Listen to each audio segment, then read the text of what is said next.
Hi, my name is Victoria Seed, and I am coming to you from the Vesta Approach in Manchester. I help women who are affected by living with, thriving after, or trying to thrive after a loved one's addiction.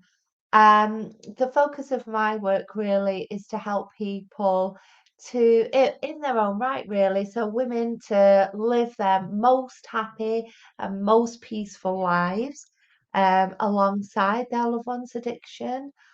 Sometimes after separating from a loved one with addiction or having a break from a relationship. But the other part of my work is also to motivate a loved one to make a change, and that is absolutely possible. So follow me on social media. I do have a free group as well, a free community for professional women and business owners who might be being held back by living with somebody else's addiction. So we always treat loved ones with kindness, compassion, and care. I'm a qualified drug and alcohol practitioner. I've done this work for nearly 2 decades and I can help you too. So every Friday, I create a live on a topic related to family recovery, and that's why you're here. So let's have a look at what we're covering today. I wanted to talk about this topic, which is all about how to influence a change in your loved one's addiction.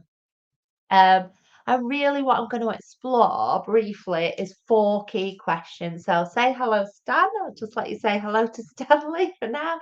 He's a lovely little dog and he helps me with my work. So, the first question, really, that I want you to think about is and get a notebook and make a list of this. I did post about it on my socials the other day, so go and follow me over there because you will get these tips as well. But this is a video version of what we explore in a little bit more depth. So the first thing I want you to think about is, what does your loved one like about their alcohol or drug? When you think about this question and make a list of all of those things, it can be really, really useful. So it can be things like, right, well, they feel more confident, or it helps them to make friends, or they enjoy it. Yeah. So think about all of those things and just write as many as you can down. Even if you don't know for sure, but you've got an idea, then write it all down, write it down, write it down, write it down. And once you've done that, I mean, pause this video if you're watching it on replay, but once you've done that, the second question I want you to think about is, what things does your loved one's addiction of alcohol or drug help them to avoid? So, what does your loved one's alcohol or drug help them to avoid? So, it could be things like trauma, um, you know, relationship breakup, um, the fact that they've done a bad thing in their life, whatever it is. And if obviously there can be a list here as well, write it all down. What is it helping them to avoid? It could be the realities of life, because some people can't cope with growing up or being a grown up, being an adult, being a person in the world that we're living in, they believe, without their substance. So, what we're getting to here is, what is it helping them to avoid? And you might have to speculate, you might have a few ideas, whatever it is they might have told you, just write it all down. Okay.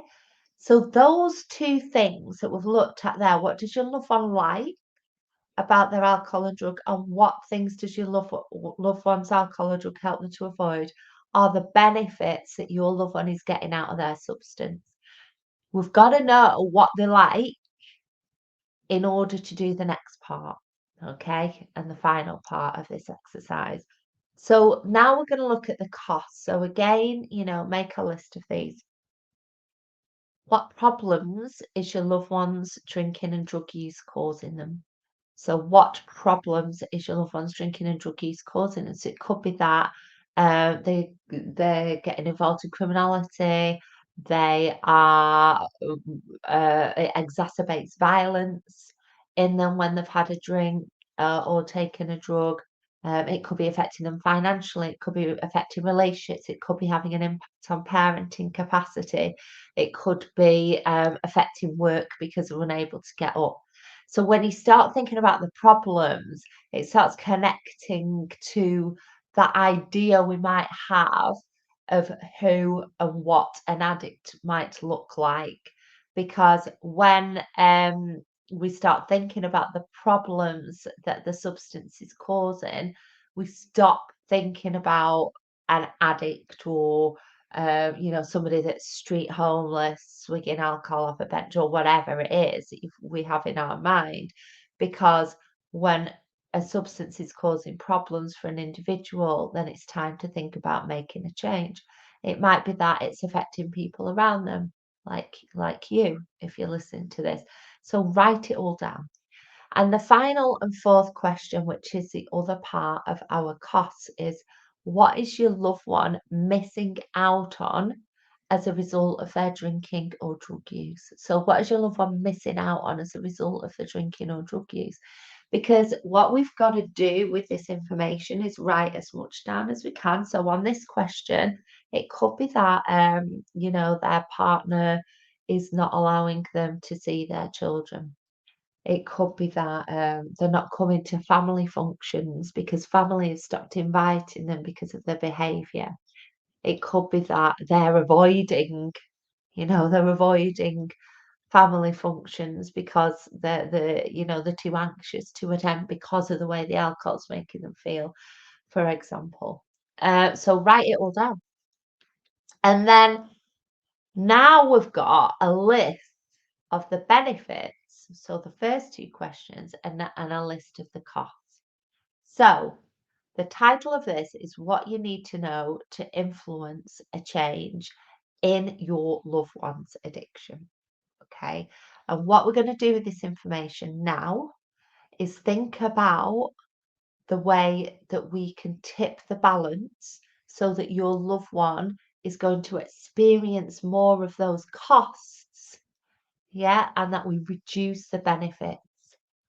And that is the key to the recovery kingdom because as a family member, because you can't control what the other person does. That isn't within your power. You probably already tried controlling, throwing alcohol away, whatever it is. And I'm not saying any of that's wrong, by the way, but it's probably not helping that much. So think about now, how can we highlight those costs, allow your loved one to experience the costs and reduce the benefits. So in my work, we use a number of strategies and I help my clients through this. So one of them is, the first one is to withdraw when your loved one's intoxicated. And the purpose of that is so that you're reducing conflict. Your person is left alone with their substance, and you're not going to give them any reason or excuse to use or drink. So that can be really powerful. People think this is counterintuitive because they're like, well, they want to drink and now I'm just leaving them to it. So how does that work? But you've got to use it with the other strategies that I work through with my clients. Another one is setting really clear and healthy boundaries about what you want around you. So we've got to make sure that that is clear and that you are communicating without conflict, which is another strategy when they are sober, about what you want, what's acceptable, what isn't. But we always do that with love, kindness, and compassion. So without the heat of emotion, even though you might feel emotional. So the other strategy there is to communicate without conflict, with calmness, with your strategic part of your brain switched on. What are the others? So don't communicate without conflict, setting healthy boundaries, withdrawing when your loved one's intoxicated, and then how we increase or decrease the benefits of using the substance are by showing them, by modeling a life that you want your loved one to live. So if you're stuck in the drama with them and everybody's having a shitty time, what else do they know? You know, if you're going there with them and not staying here with yourself and living a life that you want them to live, then you're not modeling that life, are you? And it's really easily done because of the impact of addiction on people around the person. But we got to start getting you to a point where you live that life. And there's a whole load of work to do around that, such as ensuring safety. That's the first thing. And then building up social support and things like that. So that's one way that we make the substance less attractive.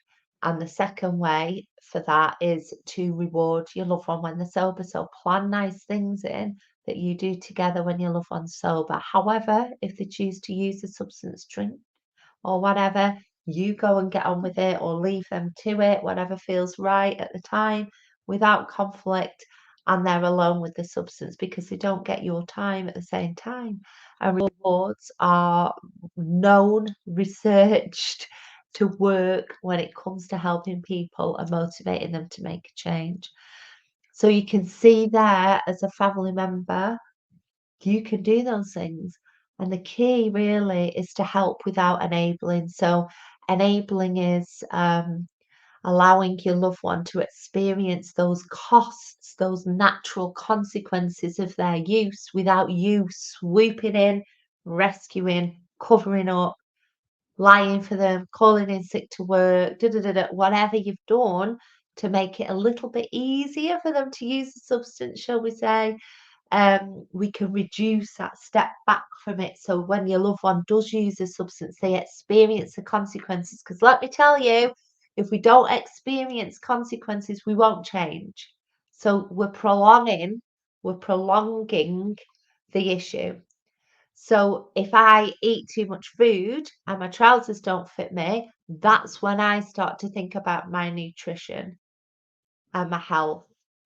But until then, I get away with it, so I don't really care. And it's the same concept. So we've got to make sure they're experiencing natural consequences of use. So you can see there that we're tipping that balance so that the costs start to reduce. The benefits start to reduce, sorry, and the costs increase, and that's when we see a change. Okay. So your job as a family member, friend, or partner is to tip the balance so that the benefits of being sober become more attractive than the benefits of being intoxicated. So, like I said, if you watched it to the end, please comment. If you can, send me a message or DM if you want some help. I offer one-to-one, and I'm just about to offer a group work program again as well. You can catch me over in Facebook in the free community, Not My Addiction. So search it in your search bar, use that link, and I can see you over there. See you soon.